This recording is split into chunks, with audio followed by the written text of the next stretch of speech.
niat itu adalah amalul jinan atau amalul qalbi. Amal qalbi. Pekerjaan hati. Petugas niat itu hati, Hati. bukan bibir. Oh, itu maksudnya. Iya, iya, iya. Yang wajib berniat itu hatinya. Hatinya. Bibir itu hanya sifatnya dianjurkan mengucapkan niat untuk membantu hati.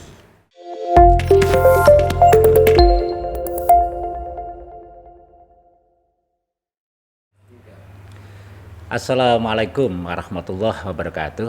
Waalaikumsalam warahmatullahi wabarakatuh. Pemirsa, alhamdulillah saya Subhan Abu Rizal dari Media Center PCN Kabupaten Nganjuk bisa bersama Anda di saat ini di suasana bulan suci Ramadan, suasana puasa kita. Tentu akan semakin bermakna apabila Anda juga memperhatikan dari perbincangan kita atau yang kita suguhkan dari Media Center PCN Kabupaten Nganjuk ini. Nah, pemirsa, di saat Ramadan ini kembali kita sering diingatkan bahwa setiap ibadah kita, setiap aktivitas kita itu tidak terlepas dari apa yang menjadi niatan kita untuk melaksanakan itu. Untuk itu saat ini sudah hadir di studio Media Center Gus Wahab atau Kang Dul, akrab kita panggil begitu. Beliau adalah Kiai Abdul Wahab dari pengurus PCNU, saat ini sudah hadir di Media Center. Assalamualaikum Gus. Waalaikumsalam warahmatullahi wabarakatuh. Pripun Gus? Sehat? Alhamdulillah, tetap sehat, seger, dan puasanya utuh, belum bolong. Dan semoga tidak bolong. Iya, kalau bolong itu kita itu wagu. Ya? Wagu. Sudah nggak ada bahasa bolong itu, kita hampir nggak ada. Kecuali sakit, semoga Betul, semoga. Berarti kita tetap diberi kesehatan sehingga tetap. Sak konturipun sehat saya ya. Ya, alhamdulillah. Sepertinya semakin sepuh jenengan ini. Tapi semoga sepuh ilmunya dan sepuh suwuknya karena pakai belangkon. Kalau secara fisik tentu masih muda ya. Tapi sepuh ilmunya dan sepuh suwuknya ini. Tapi kalah energi kali jenengan. Alhamdulillah pangestune juga. Saya ini sudah di atas 55 lebih sehingga masih diberi kekuatan lah. Semoga pangestune jenengan ini. Sami sakunipun dan pangestu dari semua pemirsa dan pemirsa dari Media Center PCNU Nganjuk ini. Nggih. Gus, tadi saya di awal memberikan ini terkait dengan niat ya. Hampir semua ubudiah kita atau amalan kita itu sering dinasihatkan oleh kiai kita. Itu tergantung niatnya. Amalan ini tergantung niatnya. Itu tergantung niatnya juga. Nah, pripun ini sebenarnya terkait dengan niat dan harus seperti apa niat itu kita laksanakan. Monggo, Gus. Nah, memang niat ini merupakan satu titik tolak dari dalam ulama-ulama kita menjadi sahnya sebuah amal. Berpijak dari apa yang disabdakan Rasulullah dari kalimat innamal a'malu binniyat itu, hadis itu memang di kalangan ulama terjadi perbedaan pendapat tentang penafsiran innamal a'malu itu. Ada yang memahami innamal a'malu itu sahnya sebuah amal, dan ini yang dipakai oleh ulama-ulama kita. Bahwa sahnya sebuah amal itu hanya tergantung pada niatnya. Meskipun ada juga yang menafsiri innamal a'malu itu innama kamalul a'mal, sempurnanya amal itu tergantung niatnya. Oh, ada yang menafsir begitu. Ada yang menafsir begitu. Bahkan ada juga yang menafsiri innama qabulul a'mal. Diterimanya sebuah amal ya itu tergantung amal. Tergantung niatnya.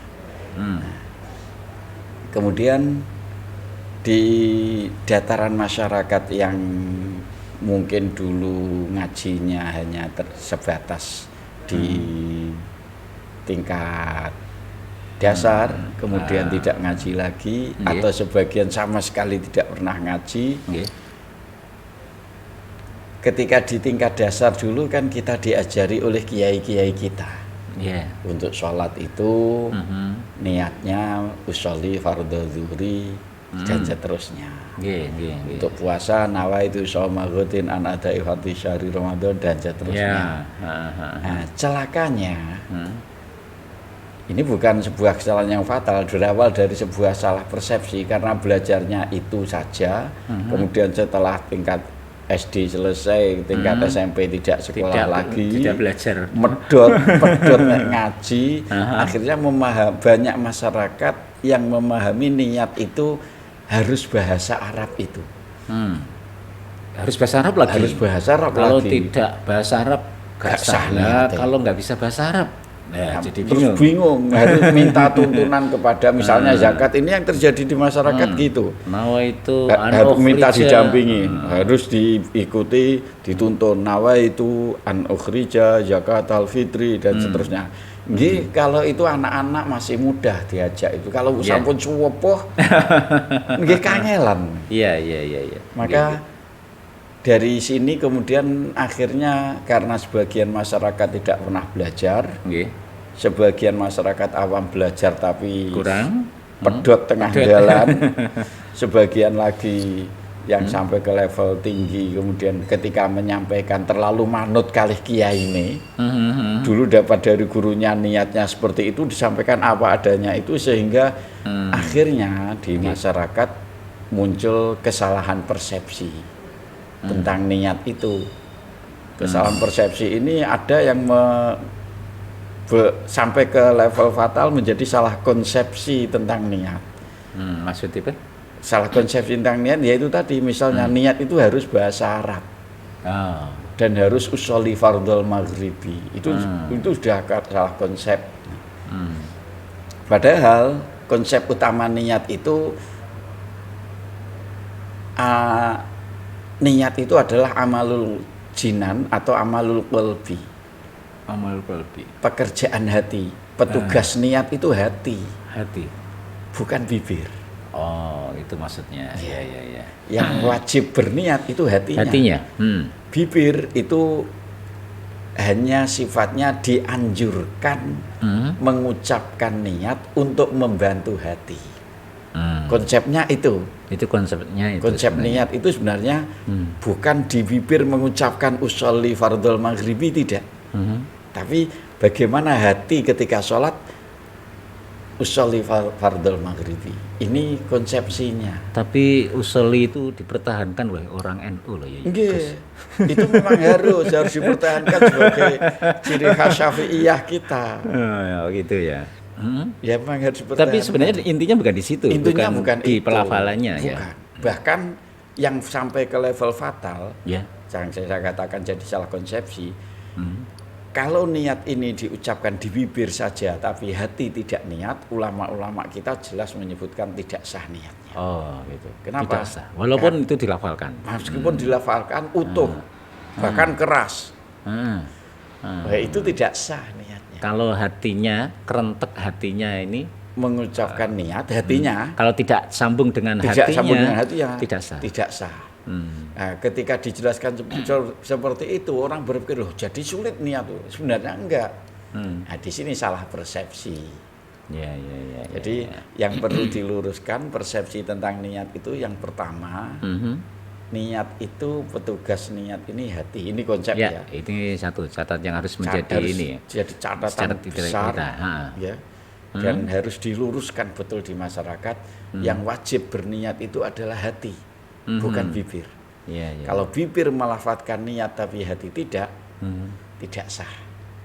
Niat. Tapi banyak orang yang mudah menghayati dalam hati kalau dilafalkan. Ini yang kemudian ulama kita seperti itu mengarahkan membantu hati dengan bibir mengucapkan.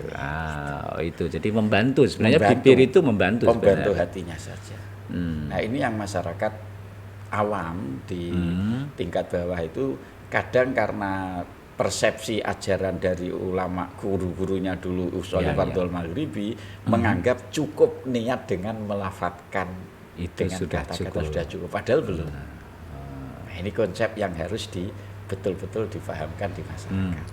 Iya, iya, iya. Dan niat ini tidak di wilayah puasa saja, Zakat juga begitu, sholat juga sholat begitu, atau amalan yang lain banyak. hampir semua ibadah konsepsi niat itu ada di hati, bukan di bibir. Tapi ada yang sedikit kebablasan. Gimana? Nah, misalnya kelompok menyebut merek betul-betul nggih. Kelompok Salafi, Wahabi itu mereka itu menganggap melafatkan niat bid'ah. Ini kebablasan juga. Itu juga nggak boleh. Enggak segitunya juga. Karena lafadz niat itu sebenarnya hanya untuk mengajarkan kepada masyarakat bahwa niat itu ini loh. Ya, kalau begitu sebenarnya melafalkan atau mengucapkan dengan bibir niat itu adalah menuntun hati kita. Itu yang membantu betul, hati kita. Membantu hati. Yang paling urgent di situ. Di situ. Tapi tanpa diikuti oleh hati ya sama saja. Enggak dianggap tidak niat, karena petugasnya niat itu adalah hati. Ini yang paling pokok. Kalau dilafalkan tidak dengan bahasa Arab, dilafalkan, misalkan niat ingsun, nah gitu, pripun? Yang kedua, persepsi yang harus dikenalkan di masyarakat, niat itu tidak harus bahasa Arab. Jadi gitu. Niat ini tidak ada ketentuan niat itu harus dengan bahasa Arab, itu enggak ada sebenarnya. Tidak ada. Mungkin karena ulama-ulama yang mengarang kitab-kitab itu dari Arab, sehingga beliau memberikan tuntunan. Misalnya di Bidayatul Hidayah Imam Ghazali memberikan gambaran uaddi fardhol maghribi, tidak usoli. Uaddi fardhol maghribi. Kalau ini diucapkan di Indonesia ada imam sholat uaddi fardhol maghribi, dikira wah ini aliran baru ini. Padahal itu sudah lama. Padahal itu Imam Ghazali melafadzkan itu, mencontohkan untuk niat sholat duhur itu uaddi, bukan usoli. Nah, ini nanti orang akan menjadi karena salah persepsi tadi, sehingga niat itu harus bahasa Arab itu. Padahal sebenarnya enggak. Niat itu tidak harus bahasa Arab. Yang penting ini konsep niat di ulama kita, konsep yang benar itu, yang harus dijaga adalah niat itu yang penting spesifik. Nah, ini yang spesifik dengan ibadah yang dilakukan. Spesifik itu contohnya begini, sholat duhur, sholat wajib lah ya, sholat wajib. Sholat itu ada yang sunnah, ada yang wajib. Betul. Ketika niatnya aku sholat duhur, misalnya niatnya aku sholat duhur, dan duhur ini bisa sunnah, bisa wajib. Maka belum spesifik, aku sholat duhur. Oh gitu. Misalnya aku sholat saja, ini malah sangat tidak jelas. Terlalu sholat apa? Global itu. Global. Ya. Maka harus menyebutkan nama status wajib dan status sunahnya dulu. Aku sholat wajib atau sholat fardu. Maka jelas. Fardu masih ada 5 lagi. Masih ada 5 lagi. Maka aku sholat wajib duhur. Nah ini sudah spesifik. Gitu ya. Kalau dalam bahasa Arab usolli fardhu zuhri. Ini sudah sah sebenarnya. Sudah cukup. Dalam hati ketika dan dalam konsep ulama kita juga niat itu muqarrin bi awalil ibadah. Bersamaan dengan awal ibadah kan konsepnya. Maka ketika takbir Allahu Akbar, hati mengucapkan aku sholat wajib duhur, sudah selesai. Rakaat tidak perlu. Tidak wajib. Adaan juga tidak. Menghadap kiblat juga tidak wajib. Fardhu lillahi ta'ala juga enggak wajib. Karena jelas sudah wajibnya. Fardunya maksudnya. Sholat duhur ya itu sudah mesti 4 rakaat. Menghadap kiblat itu sudah syarat pokok. Lillahi ta'ala itu hanya untuk menegaskan saja. Penegasan. Jadi konsep niat ini sebenarnya yang penting spesifik. Wajibnya, statusnya jelas. Kalau dalam bab sholat misalnya aku sholat wajib duhur, sudah selesai untuk sholat sendiri. Kalau makmum ya tambah makmum, gitu aja selesai. Nah ini sebenarnya penting disampaikan, karena tidak semua orang yang baru belajar sholat. Saya beberapa titik pertemuan kajian dengan orang-orang sepuh-sepuh itu, mereka diajak menghafalkan lafaz-lafaz niat itu kesulitan.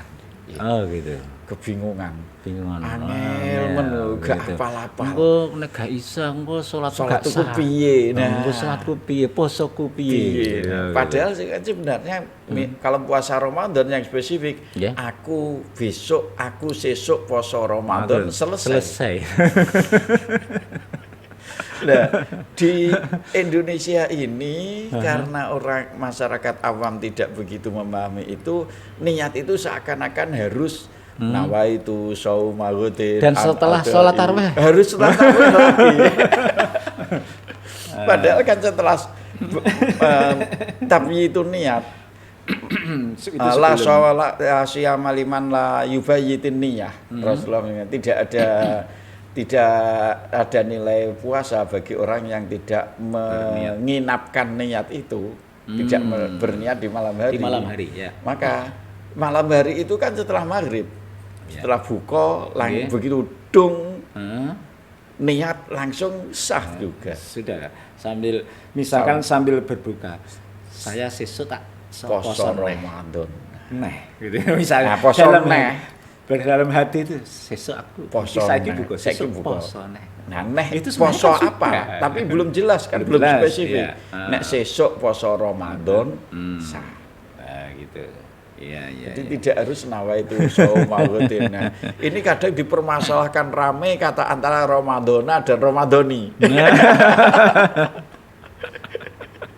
Iki nggih dirawi sing lurus pundi napa ni lari-lari pujian niku kok Ramadhani nek dateng anu Ramadhani terus nek lari-lari pujian Ramadhana iki sing bener sing pundi itu sama sekali sudah tidak urgent sebenarnya. Iya. Mau ni atau mau mintaan mencari ana atau ani pun monggo. Jadi intinya seseorang kalau beribadah memang harus kuncinya memang di niat. Itu kuncinya. Meskipun niat itu tidak karena niat itu dalam hal ini adalah urusan hati, pekerjaan hati kita. Yang harus yang harus muncul dalam niat. Nah, ini yang penting. Yang spesifik dengan amalnya. Kalau wudu, aku wudu itu sudah sah sebenarnya. Karena setiap wudu pasti menghilangkan hadas kecil. Sekarang itu saya kira terkait dengan niat. Nanti mungkin di ini lain, Gus. Niat ini ternyata memiliki ini ya, efek yang cukup berpotensi atau efek terhadap apa yang nanti akan kita lakukan. Nah, itulah maksud inilah saya. Ya nanti kita sambung pertemuan berikutnya. Ya, ini ini karena waktu juga sambung pertemuan berikutnya bahwa niat ini sebenarnya luar biasa. Efeknya. Kenapa Rasulullah setiap ibadah harus niat? Harus niat pertama, kemudian Rasulullah menyabdakan tentang innamal amalu binniyat itu tidak terkait dengan ibadah langsung, tapi terkait dengan hijrah. Hadisnya terkait dengan hijrahnya sahabat yang ingin menikahi seorang cewek di Madinah. Karena perginya ke sana itu dia itu ikut gitu loh masalahnya. Karena ingin mencari cewek ini. Iya. Jadi sama sekali tidak terkait dengan ibadah awalnya munculnya hadis itu. Nah, tapi itu nanti. Sebelum kita akhiri, Gus, silakan sampaikan pesan kepada pemirsa. Pentingnya niat dan harus seperti apa niat itu kita lakukan. Alhamdulillah, terima kasih sebelum kita tutup pertemuan hari ini kepada pemirsa. Kalau untuk kalangan ulama, sampaikan ke masyarakat, untuk guru-guru ngaji bahwa niat itu tidak sesulit apa yang dibayangkan. Niat itu yang wajib, yang paling penting adalah di dalam hati. Niat itu tidak harus bahasa Arab, yang penting spesifik. Karena artinya bahasa Jawa juga boleh. Bahasa Jawa sah. Dan yang penting orang-orang ketika melakukan ibadah itu hatinya niat. Dan konsep niat itu tidak harus dalam bahasa Arab.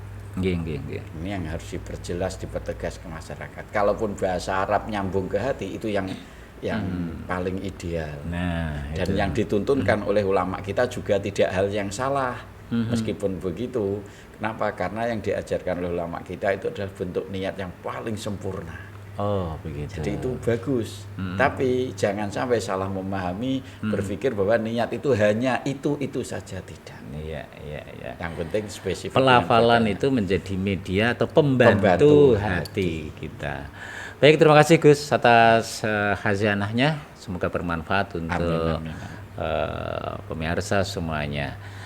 Akhirnya, pemirsa, saya Subhan Abu Rizal dalam Hasanah Media Center PCNU Kabupaten Nganjuk harus sampai di sini. Allahumma afiq ila aqwamit thoriq. Wassalamualaikum warahmatullahi wabarakatuh.